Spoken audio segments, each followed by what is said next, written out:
Welcome to Easy Stories in English, the podcast that will take your English from okay to good and from good to great. I am Ariel Goodbody, your host for this show. Today's story is for advanced learners. The name of the story is Sleeping Beauty. I'll just explain some words that are in today's story. When something is beloved, B-E-L-O-V-E-D, then everyone loves it. For example, Harry Potter is a beloved British literary character. Compassion, C-O-M-P-A-S-S-I-O-N, is the ability to feel sad for the suffering of other people.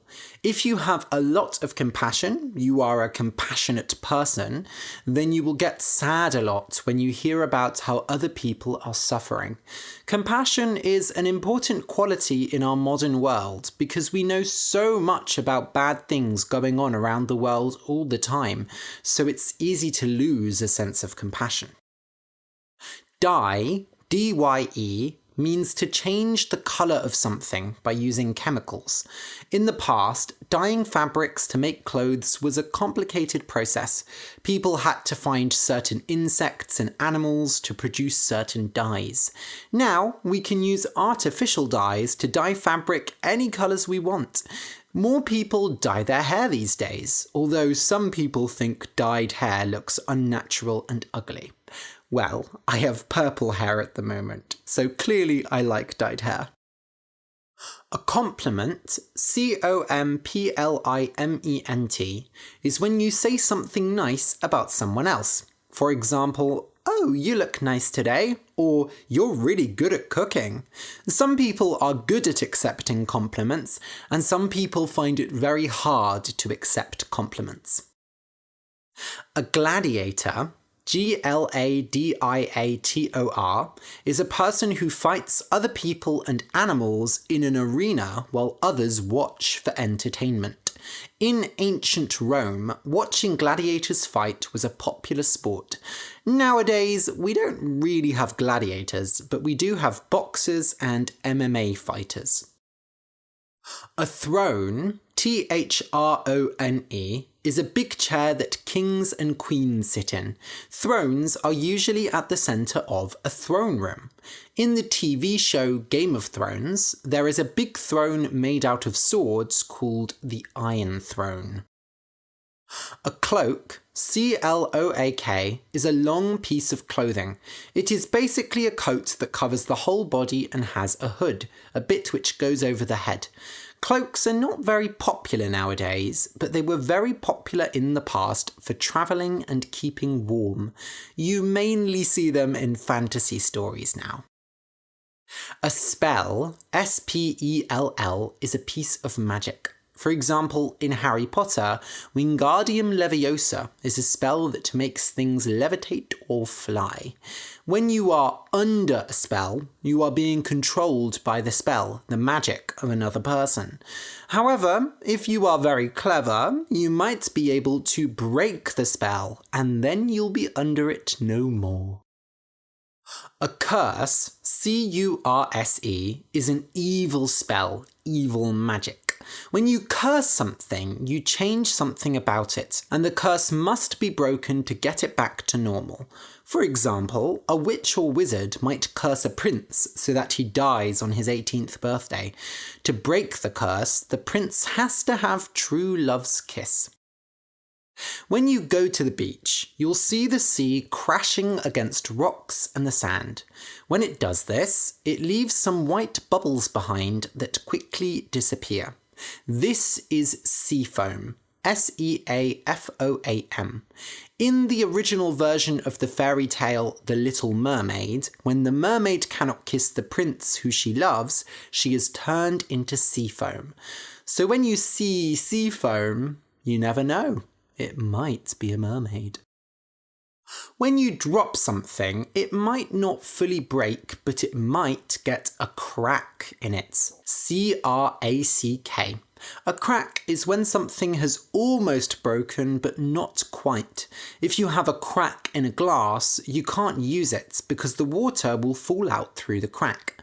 If you have cracks in the walls of your house, then it'll probably get cold. Some people believe that it is bad luck to walk on cracks in the street. They say, step on a crack and you'll break your back. Okay, so listen and enjoy. Sleeping Beauty.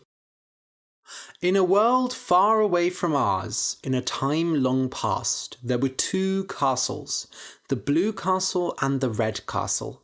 In the Blue Castle, where the fairies lived, everything was soft and blue as a clear sky. Joy ruled there, even when misery threatened it. Among the fairies, one stood out as the most beautiful, a young creature called Isolde. Isolde loved her people, and her people loved her. She had a heart as soft as butter, and even the slightest injustice could bring her to tears. Whenever one of the high fairies passed away, she cried for months longer than anyone else. Her softness of heart was only matched by the beauty of her wings, longer and paler than those of any other fairy. They shone in the sunlight and danced in the air as she flew, and everyone called them her wings of water. It came as a surprise to nobody when Isolde was chosen to be the next queen. She was beloved by all, and the ruler of the Blue Castle was always a fairy of great compassion. At first, Isolde was scared, but as the years passed, her excitement grew. On her 16th birthday, she would become queen, and she would be able to share all the love for her people that lived in her heart. But on the day of her 16th birthday, the men from the Red Castle came. Dressed in deep red, their eyes burned like the fires of hell. They dyed the Blue Castle red with blood. They murdered without care, and for every drop of blood spilled, Isolde shed a bitter tear. When they finally came to her home lying in flames around them, her body was a dry, empty shell. But the red men did not kill her. That would have been far too kind a fate for a fairy like Isolde. They beat her, ripped out her wings, and left her alone in the Blue Castle, all alone. Her beauty was dead, and her magic was gone. Della loved her people, and her people loved her. Her mother and father, the king and queen of the Red Castle, boasted loudly of her with pride, and her people gave her endless gifts and compliments. She had gorgeous red hair which burned bright in the sun, and the people called it her hair of fire. In the Red Castle, everything was warm, bright and strong, and Della was the strongest of all. She watched countless battles between gladiators without fear, and when they killed each other, she jumped and cheered. She would be queen one day, and she would be a powerful queen. But on Della's 16th birthday, everything changed. The day started with beautiful sunshine, but quickly turned dark and wet. Many people had come to celebrate the princess's birthday, and now they stood packed inside the chilly castle, their bright mood ruined by the bad weather. It was a sign, said some, but the king and queen laughed off their comments. "The gods are simply afraid of your strength," said the king, "and even they wish to challenge you." Della smiled. "One day I will destroy them too." Della sat on the throne and received the people's gifts one by one. Cakes, fine jewellery, gorgeous paintings and dresses, but most importantly, a wide range of weapons, and even a few war horses. Finally, Sir Galan, the head of the Queen's Guards, came up, dressed in his autumn leaf uniform. He had a particularly interesting present for Della, presented in a small wooden box. "These are fairy wings, Your Majesty. They possess strong magic. Although it is a dangerous force, a powerful queen must learn to use all forces for herself. Be cautious with them." Della reached forward to examine the wings, but as soon as she touched them, the doors to the red castle flew open, banging loudly against the walls. A horrible wind blew, and sheets of rain swept inside, bringing cries of anger from the guests. "Shut those doors!" commanded the Queen. The guards attempted to do so, but the doors were held open by the force of the wind. Out of the rain stepped a tall figure wrapped in a black cloak. As soon as they were inside, the doors slammed shut behind them. All stood in silence and observed the mysterious figure who pushed through the crowd towards the princess. "Who are you?" demanded the Queen. The figure stopped and pulled off her hood. It was a woman, but no ordinary woman. Her skin was dark blue, covered with deep lines, and her eyes were as white as milk. Despite her appearance, she had a softness about her, underlined by a great sadness. She looked like a rain cloud personified. Della had heard of the Blue Castle and the strange blue fairies who lived there, but they had all died many years ago. That was what her parents had told her. The blue woman raised a bony finger and pointed at Della. "Those wings are mine. Return them to me." Her voice came out as a dry whisper, but nobody else dared make a word as she spoke. For the first time in her life, Della felt fear, true fear. "These are not your wings," she declared. "Sir Galan gave them to me." The blue woman repeated herself. "Those wings are mine. Return them to me. I need them to fly." "Guards!" shouted the king. "Capture this woman!" But the guards stayed perfectly still, as did everyone else in the room. Under some kind of spell, no one could move an inch apart from the fairy and the princess. The blue woman repeated, stronger this time. "Return my wings to me. I need them to fly." She sounded like she might burst into tears at any moment. Della calmly stood up, taking the wings in her hands. She held them up to the light and examined them. They were a beautiful piece of work, too complex and regular to be a work of nature, but equally too thin and delicate to be the work of a human. Della never gave things up without a fight. That was what her parents had taught her. And yet she had a strange feeling in her stomach. She knew that if she did not return the wings to this woman, her birthday would be ruined. All eyes staring at her, Della descended the steps and went towards the fairy. "No!" shouted Sir Galan. "It is Izod, the evil queen of the Blue Castle!" Della stopped suddenly. The fairy's face changed, filling with anger. She jumped towards the wings, and her spell was broken. The guards ran forward, grabbing her thin arms and easily holding her back. "If she will not give me my wings, then let her suffer like me.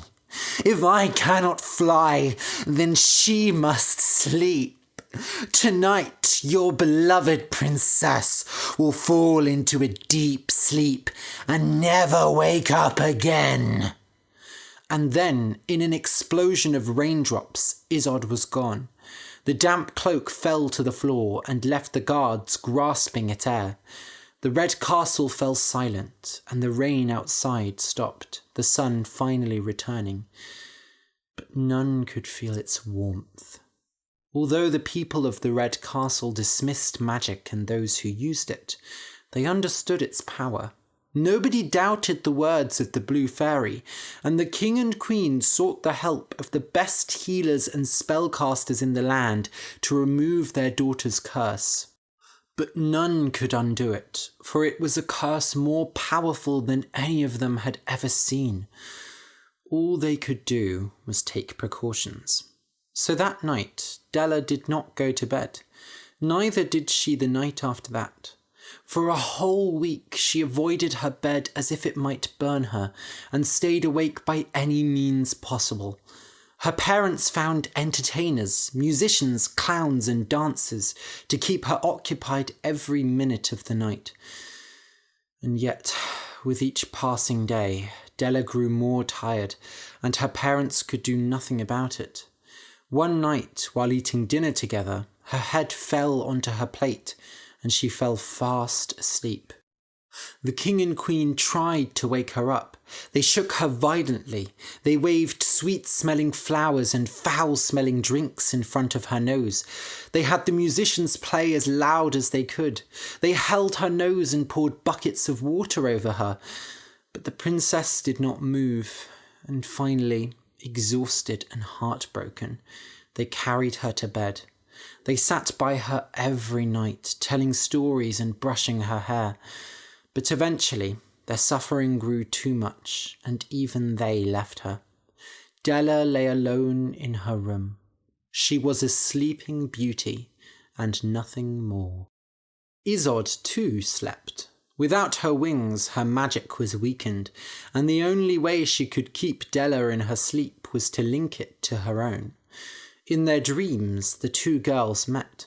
At first, Della ran away at the sight of the fairy, escaping into the endless dimensions of the dreamland. But as the years passed, and she had no way of keeping track of the time, she realised that they would have to talk sooner or later. So she sat down by the sea and waited, and eventually Isolde came to her. "Why did you do this?" Della asked. She no longer sounded like a proud child. She was a suffering woman now, just like Isolde.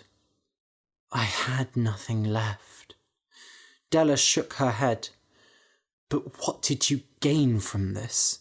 Now we are both asleep. You do not have your wings, and I will never rule my kingdom. Does it make you happy to see me suffer?" "Of course it doesn't. I know how you are suffering. I feel your pain." Della bit her lip, trying in vain to hold back the tears that she had locked within her all her life. "Then why did you do this?" Isolde simply raised a hand up. Out of the sea, two castles formed, one blue, one red. Watery figures poured out of the red castle and marched towards the blue, striking it with arrows and swords, smashing it to sea foam. "I know the history of our lands," Della admitted. "I know it was wrong, but being queen is not easy. My mother has to do many things she doesn't want to do, and your people were dangerous. You had magic." "We all had magic once," Isolde smiled. "But they did not tell you that part of the story, did they? Once we were all one, blue and red together." "What happened?"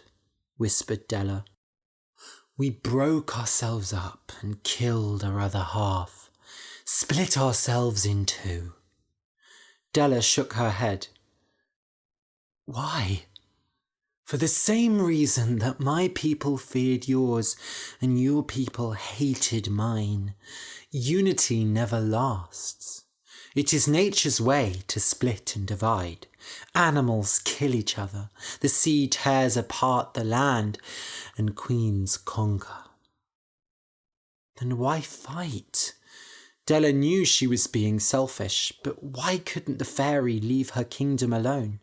Even if war was inevitable, couldn't her people be happy? "Della," said Isolde, putting a hand on the girl's shoulder, "there is one last hope, a way for us to wake up and bring our peoples back together. But you will not like it. You won't be able to go back to your life in the sun. That castle has fallen down." Isolde stared into the fairy's eyes, deep pools of water. She had no reason to trust her. She was every part the monster that her parents had warned her of. And yet, her parents were just as much monsters themselves. She saw that now. "Tell me." Della woke up suddenly. No, she was not Della now. She was Isodella. She had her wings of water, and she had her hair of fire. Isodella floated out of bed and examined the dusty room she was in. Death and dirt had climbed into every inch and crack of the castle, and she knew instantly that her parents were gone. Many years had passed, and when she looked out of the window, she saw a dying land. The earth was red, red with fire and blood, and she saw no joy or bravery, only misery and pain. Without hesitation, Isodella flew to the throne room, and there, sitting upon a throne twice as large as himself, sat Sir Gawain. "Well, well, well, the princess has finally decided to wake up." His face turned into a cruel smile. "I think I preferred you asleep." The new king's guards rushed forward, but Isodella was faster than them. She dove forward, pushing her nails into Galen's chest and ripping out his heart. The king gave his last breath and collapsed onto the floor. Then came the guards and the soldiers. They swung at her with swords, fired arrows, beat her with sticks. She threw them all aside like flies, breaking through the castle doors and flying above it. Below her, the people sweated and bled for their kingdom, and now they looked up at her in an expression of acceptance. The end had come, and they knew it. Isodella raised her right hand. Fire rained down. It swallowed the red castle and ran across the land, burning through fields and forests. It climbed mountains and danced across rivers, and finally it reached the ruins of the blue castle, swallowing them just as it had the red. Isodella raised her left hand. Water rained down. It washed away the ashes of the fire, swept the bodies of the dead into the sea, and wiped clean the land. Finally, the fire died and the rain stopped. The land slept. Isodella lowered her hands and cried. She cried rivers and oceans, her tears pouring onto the dry earth. All around, silence and darkness ruled.